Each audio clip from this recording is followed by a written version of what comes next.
Next to the west, and the west is divided.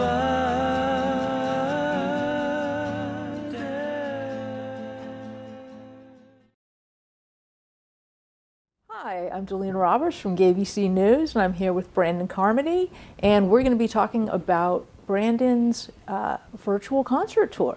Hi, Delina. I'm so happy to be here and kicking off the tour. Thanks for having me. Sure, it's great to see you. So let's just start with why are you doing a virtual tour? Is this because of COVID? Yes. Look, here's the craziest thing about doing a virtual tour is that you don't have to leave the house. I just want to make sure that people do understand, but I'm a non-driver and the keyboard is a very beastly instrument. It's not just a guitar that you sling over your shoulder, so this makes a lot of sense. So a virtual tour, did I mention I don't even need to leave the house? I mean, like, what are the times trying to tell us? The technology of the times. One thing I do want to mention here, we're about a year into the dark, times of COVID-19 and everything has changed. So one thing I wasn't going to do, and I promised myself that I wasn't going to do, was that I saw all these artists that were playing shows and then they would put a Cash App, or they would just put something up there, and I promised myself that I was never ever going to do that. Well, sometimes promises are broken. All right, well, as long as we're talking about your virtual tour, where can people go online to see it? Thank you for that. So all the obvious suspects are the video sites YouTube, Facebook, Instagram, and TikTok for the video version, and that's basically Monday through Friday. It's going to be at 8 a.m. So after 31 years of being a musician, a writer, an actor, a video editor, I have so many titles that don't even fit on the byline anymore. There's a lot of stories to tell, and there's a lot of clips, and it's worth sharing the history and going down that journey. But each episode is going to be available on your big platforms. You can get it on Apple Music, Apple Podcasts, Amazon, Spotify, YouTube. I mean, just click the description below. We'll just make it easy for everyone. Click the description below. Pick a venue of your choice, right? Okay. We're in everything. Excellent. So your big virtual concert tour is kicking off on May 3rd. Is there any significance to that date? A couple, yes. So this is actually the 1-year anniversary of our mother passing away, and so that's an important date, a milestone. And one thing I just want to let folks know is that I had these grand plans, these secret plans through all of 2019 to relaunch my music career and wow everyone with the big surprise performance at Pride at 2020. And where were we? By about March of 2020, the world was shut down, man, right? It was like everything was stopped. And Pride didn't happen, or at least didn't happen the way that I thought. So my plans went asunder. So part of it is to honor the legacy, the memory, the fact that she had given her rubber stamp of approval to me getting back out there and touring, But also on a side note, May 3rd, 1998 is also the date that my band and I saw Tori Amos perform for the first time. It was on May 3rd. So the date does have, I think we also released a single on that. Like somehow that date is like, I don't know, the triad, all three. But yeah, this date means something. Excellent, excellent.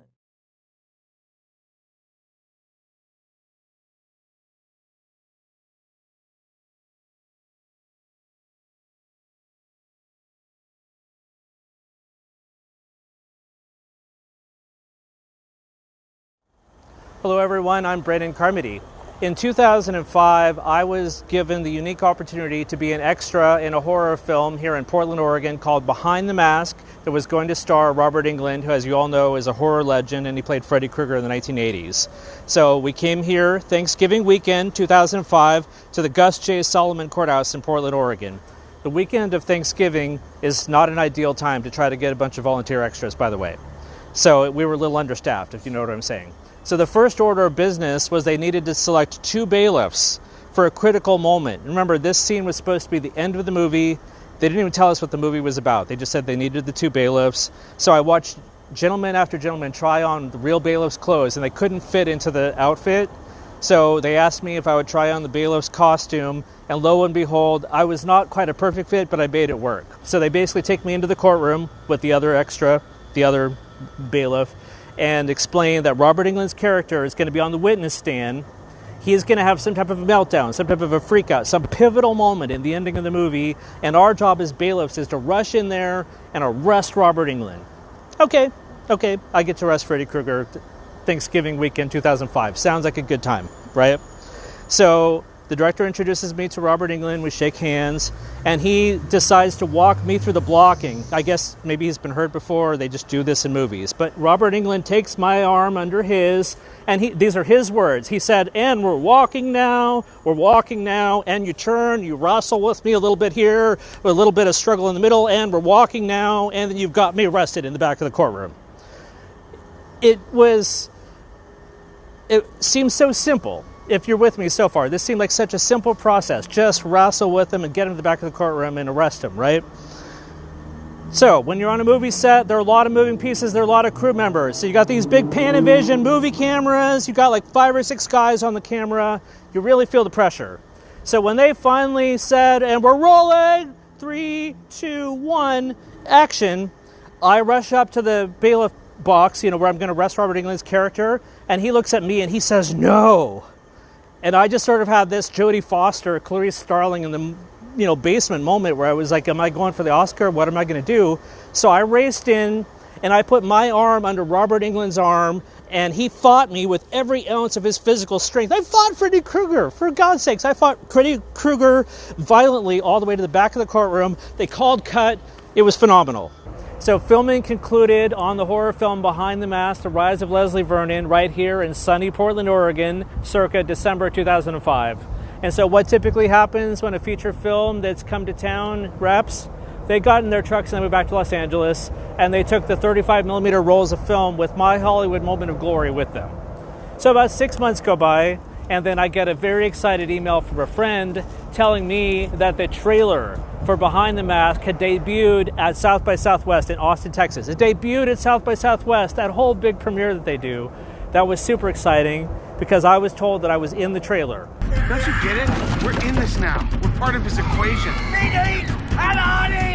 Let me tell you, it was pretty exciting to see that scene in the trailer. I had a lot of hopes for the film. A couple months go by, whatever the release time is, before it comes out on home video and DVD. So late at night, after a long night at work, I end up going to Fred Meyer and I bought myself a copy on DVD of Behind the Mask. And I take it home and I watch the entire film. It had a different ending. It had a different ending and I couldn't figure it out. So I started getting frustrated, maybe even a little bit mad, but just more frustrated. I thought, maybe I stepped away to get a mochaccino or something. I missed the scene. Something's wrong here. So I watched the entire film again. We're started at 8 p.m. till 10 p.m., watch it again. So basically at midnight, I've watched the film a second time. Now I'm convinced. Now I am sure that my scene is not pictured, just like half the children in my grade school yearbook.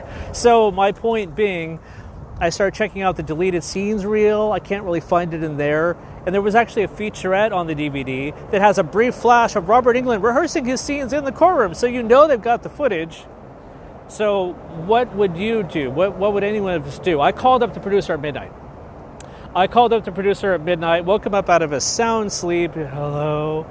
And I literally said, hey. He was like, what? Is this Brandon?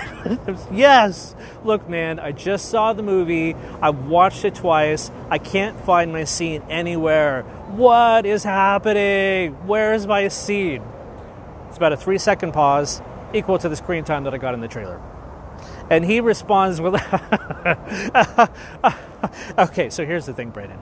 So when we got the film into editing and we started working on the courtroom scene, it seemed like it was slowing down the pacing of the movie. So in Hollywood, we reserve the right to go a different direction. Therefore, your scene made the cutting room floor, regrettably. Now, that was really hard to hear. I suspected, I wasn't in the film, I figured something must have gone horribly wrong here. So I said, okay, when can I get a hold of the footage, or when can we see that scene or make that available somehow? And he said, oh, no. The director has the film. The director has all the unused footage. It's buried. It's like in the Disney vault. You'll never see it again. So that is the moment that I realized that I filmed a scene in a major horror film with horror legend Robert Englund that is now officially a deleted scene that I can prove, and there are stills and there's 3 seconds, and I just want to say that 15 years later, I would like to stand in not so subtle protest here today and say I would like to see my scene. Please, can we get that trending? Thank you for your time and attention.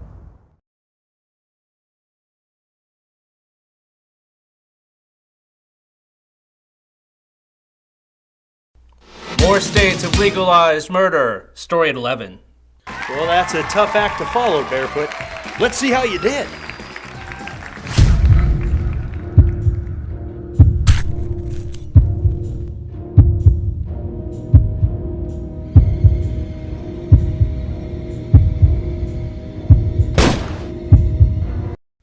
Okay, by the looks on the judges' faces, I can tell that that is not what they had in mind.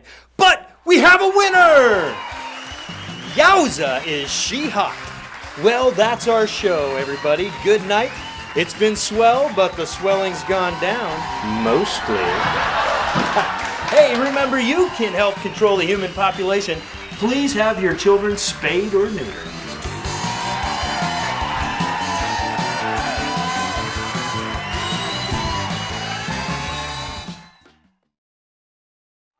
Now for your listening entertainment, Mr. Brandon Carmody.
And it looks like we already have a fan letter waiting for us. Looks like we have a message from Stacee in FEMA Region 10. Stacee, go ahead. You're on the air. Hi, Brandon. This is Stacey, and I'm calling you from FEMA Region 10. Longtime fan here. Now, I noticed that on your current tour, every time you play Moonshine Ray, that you were dressing in some kind of costume or disguise. I was wondering if you were dressing as the character Mr. Moonshine Ray. Please advise. Thanks. Again, this is Stacey in FEMA Region 10. Okay. Stacey, hi. Wow, FEMA Region 10. That's my hometown, man. I love FEMA Region 10. All right, well, I believe that the answer that you're looking for here is that I am wearing a disguise during Moonshine Ray because I'm hiding from the Cornflake Police. So let me explain what happened here. When my band and I released Moonshine Ray as a single back in May of 1998, remember, the internet was in its infancy at that point, but people were still making comments in comment sections in that early version of what I had for a website. So as soon as Moonshine Ray went online, we started getting hate comments immediately. They were like, they stole Moonshine Ray! They're ripping off Tori Amos! And just, it kept coming, person after person was like, yeah, they did rip off Tori Amos. It was like hate piling on hate, right? And then there was some people who were like, yeah, great job, guys. But the hate comments really were prevalent. It was really it's kind of disappointing. So about 10 years ago, when I went to release Moonshine Ray as a single into the internet realm, Apple Music and all the big retailers, a very influential person in my life came and sat me down like, Brandon, you need to buy the rights to Cornflake Girl, and then you need to somehow join that name with your song's name so that when you release it, you have the rights to the song. And I was like, I don't know. It's not Cornflake. You need to buy the rights to Cornflake Girl. Okay, fine. So I go through all the steps. And I don't know if you guys have ever had to deal with record labels, but you go through all the steps and you give them your credit card and you make all these arrangements, right? So 10 years ago, I released Moonshine Ray and Cornflake Girl. So now, here we are. It's 2021. Moonshine Ray is having its 23rd birthday this year. I think it's time to drop the Cornflake Girl, Stacey. I think that it's time that we're ready to go back to its roots and its origin. It's been 23 years. Hopefully the haters forgot all about it. So I'm in the process of re-releasing it as Moonshine Ray. So please, watch this space. We'll be right back.